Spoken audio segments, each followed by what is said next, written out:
talakawa wayo kaina, wayo ni wayo kaina, a ina zan sanya kaina. Zaman lafiya yayi gaura, sai kashe mu kawai ake yi. Shugabannai ku yi tunani ku samu mafita yan uwana. Yankin Jos yayi zafi, zubar da jinanin yan uwana. Mecece matsalar ne, gamo ne ko asu ne? A dage a ɗau mataki bifo kowa ya ɗauki doka, don abin ba zai yi kyau ba. A ƙasar nan ɗaya ce, rayuwar ma ɗaya ce. Addinai ne guda biyu ke rikice kuma yan uwana.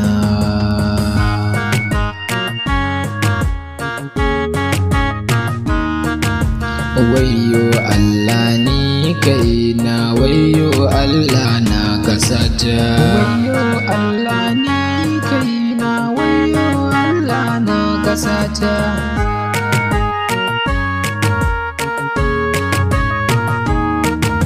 Maras bacci ko gyangyaɗe, zaljalali da kai ni za na faro. Marashin ɗako gwaji ka bai da gida balle kusoro.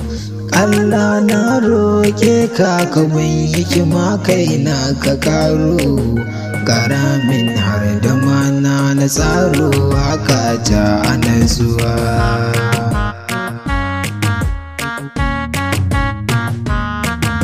Tabaraka Allah kai salati ga ɗa madubin zuciya na.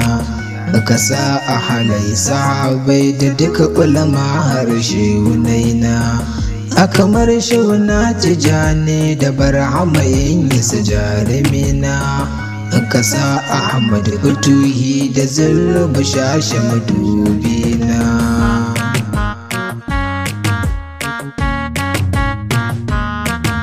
Tabaraka Allah gani na zo da karar bayinka gare ka, waɗanda suka kashe musulmai mabiya dini na Allah. Masu yalla ilaha illallahu aka kama su aka yanka. Allah ka iya mana, Allah ka iya mana.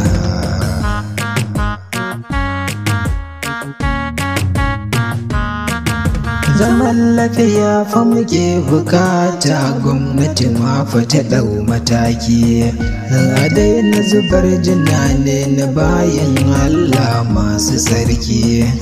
Hakan ɗin bai halarta ba ko a musulmi ko kirista. Ai wannan zalunci ne, wannan duka san zuciya ne.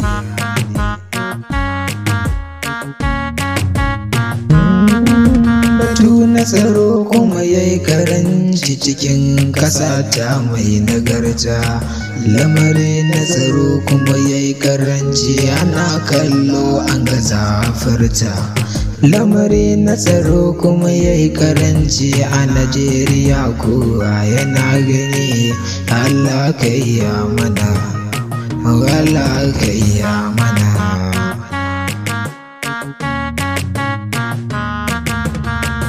Janawa muna ta kuka wannan aika da aka yi.